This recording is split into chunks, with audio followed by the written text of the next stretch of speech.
2024 के दंगल का चौथा चरण समाप्त हो चुका है। पांचवा चरण 30 मई को है, छठवां चरण का जो चुनाव है 25 मई का।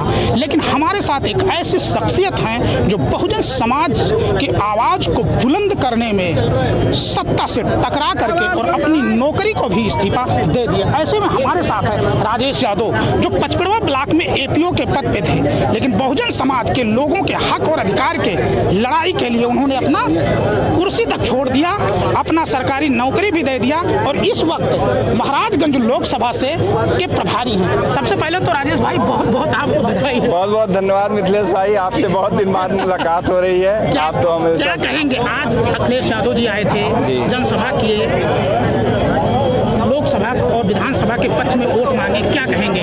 मैं कहूँगा कि जैसा माहौल है, आज मैं सुबह से आ गया था इस क्षेत्र में, जो एक माहौल चल रहा था और अखिलेश यादव जी की आने की जो उत्सुकता थी लोगों में, आज खूब देखने को मिली। और सब अपने नेता को देखने के लिए सुबह से ही तैयार थे कि आज हमारे नेता आ रहे हैं अखिलेश यादव जी, जो कि इस टाइम अगर जो देश में, पूरे देश में अगर जो कोई लड़ रहा है तो दो नेता सबसे ज़्यादा लड़ रहे हैं, राहुल गांधी जी और अखिलेश यादव जी, या बिहार में तेजस्वी जी। निश्चित तौर पर इस तानाशाही के खिलाफ जितना मुस्तैदी के साथ अखिलेश यादव जी उत्तर प्रदेश में लड़ रहे हैं, कोई नेता नहीं रहा, और निश्चित अब की परिवर्तन होने जा रहा है। भाजपा और आरएसएस के लोगों का बयान है कि 400 प्लस के बाद भारत का संविधान बदल देंगे, संविधान संशोधन कर देंगे, इसका सबसे ज्यादा नुकसान एससी एसटी ओबीसी का होना है। बिल्कुल। इसको लेकर के क्या कहना है? और आप तो शुरू से ही संघर्ष कर रहे हैं बहुजन समाज के लिए। मैं आपको बता दूं मिथिलेश भाई कि संविधान आरएसएस नहीं या बीजेपी नहीं, उसकी छोड़िए, उनके बाप की हैसियत नहीं है कि संविधान का बाल बाका कर सकें। जब तक बहुजन समाज इस धरती पे है, इस भारत में है, संविधान का कुछ भी नुकसान नहीं कर पाएंगे। और हम लोग संविधान बचाने के लिए सड़क से लेकर संसद तक पहले भी लड़े थे और आगे भी लड़ेंगे, और आज संविधान बचाने की ही लड़ाई उत्तर प्रदेश में चल रही है। और जो 400 पार की बात कर रहे हैं, वो जनता अब 400 पार की बात नहीं कर रही है, अब रोजगार की बात कर रही है। भाई आप कह रहे हैं कि किसी की हिम्मत नहीं है और संविधान बदलने के लिए। बाबा साहब ने कहा था शिक्षित बनो, संगठित रहो, संघर्ष करो। बहुजन समाज के एससी एसटी ओबीसी के लोग जितना भी शिक्षित और जागरूक हुए हैं, संविधान उतना ही कमजोर होता गया है। स्वर्गीय अटल बिहारी वाजपेयी 1998 में प्रधानमंत्री थे और उन्होंने संविधान रिव्यू करने के लिए बैंकर चलैया कमीशन बनाए थे, आपको याद होगा।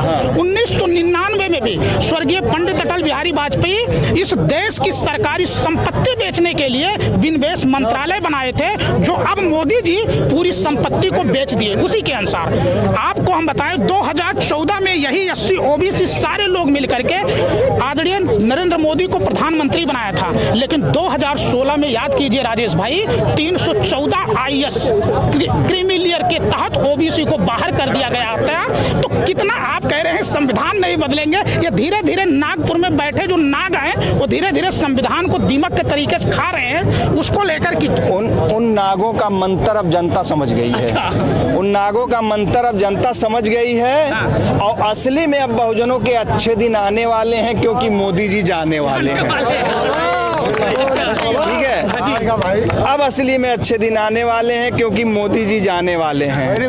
और अब जो रोजगार की बात है, 400 पार नहीं, अब रोजगार मुद्दा भारी पड़ गया है, क्योंकि अब हम लोगों ने और अखिलेश यादव जी ने तय किया है कि सबको पक्की नौकरी मिलेगी देश के हर शूरवीर को। अब पक्की नौकरी मिलेगी देश के हर शूरवीर को, और 4 जून के बाद बदल देंगे 4 साल वाले अग्निवीर को। अभी कन्नौज में चाहे अखिलेश यादव हो गए, बहुजन समाज के चाहे एससी एसटी ओबीसी तमाम हिंदू बनते हैं, लेकिन अभी कन्नौज में जब वो एक मंदिर में पूजा किए तो उस मंदिर को पूरी तरीके से धुलाई हुआ। मैंने लिखा आपने लिखा था।